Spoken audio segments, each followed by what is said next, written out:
Hi, my name is Marissa. I am a 24-year-old artist and I just started this year, so I thought, why not document my journey? Right now, I'm working on this painting of an ocean and it's in a canyon. Boom, there it is.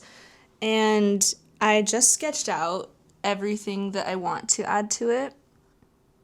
My thoughts around this were mainly starting with composition. I started off with a black and white layer. This exact painting, I just put it in terms of value, so I made it grayscale, just took all the saturation out. What I wasn't loving about this painting is that your eyes are being pulled here. There's a lot of white going on there. I don't necessarily want the viewer to be looking at the sand. The reason why my painting is pulling there is because there's leading lines and they're pushing your eye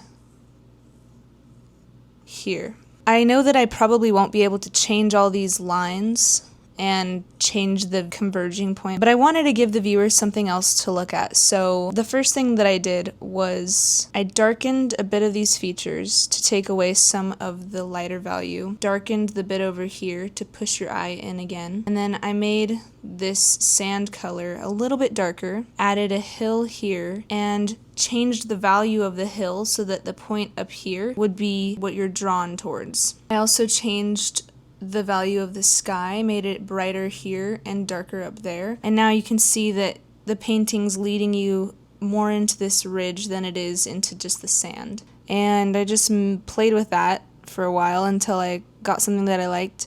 I got to about here and I got pretty stuck. And as you can see, there's a lot of blues and oranges and purples. So I kind of went in random and tried to add greens and yellows and reds and just try to fix whatever's going on because it's way too saturated down here and I didn't like how dull the sky was. I changed the sand and you can see now it's pulling our attention right there in a much better way. I added some yellows to the ocean. I pulled some of this ocean color and I put it in the sky and now it's balanced a lot better because it was way too dull up top. And I remembered on my drive up to LA from San Diego that I saw these hills and it was this whitish yellow and it was contrasting with the purple hills so beautifully.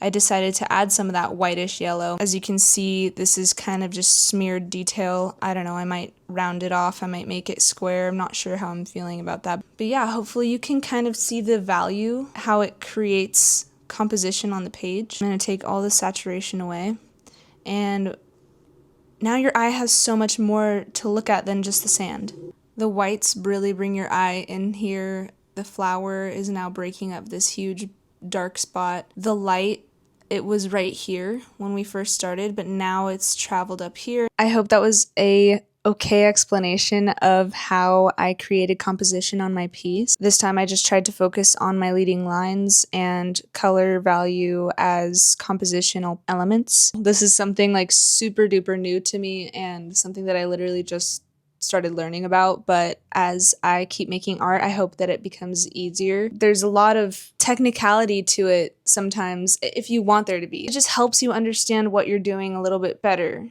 Sometimes I get lost in my art and I don't know what I'm doing and I cannot tell why it doesn't look good, but I just know that it doesn't and I know that it's not at its finished final form. The more that I understand about why I'm feeling that way about my art, why it doesn't feel finished, the easier of a time I can have finishing my piece because those elements are explainable. It's not something that I'm saying you need to do. It's just another creative element that has structure to it and it just feels like you're figuring something out. I don't know, hopefully this inspired you a little or helped you with figuring out your piece. It's definitely something I think I needed to just say when I'm looking at my painting and it's only in terms of paint and I haven't taken the time to like psychologically analyze what's going on with my painting.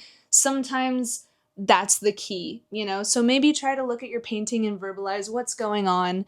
Do you see your leading lines? Do you see what brights are popping and what darks are pushing in? Where is your eye being drawn to? And that'll give you clues of where your viewer's eyes might be drawn. Is that all that painting is? No. But sometimes it can help. So that's all. That's all. One last final look at the painting. I really do like what's going on now. It's just kind of simple, and that's just not who I am. So I'm ready to start on it. I'm also scared. I don't want to mess up the values. That's my biggest thing, is like I don't want to try to transfer something that's on my iPad to my canvas and it just like does not work because I cannot mix color. That's another thing I'm focusing on. We're all learning, and the more that you do that, the better and faster that you get. So cheers, and I'll see you in the next one. Thanks for watching. Okay, bye. Love you.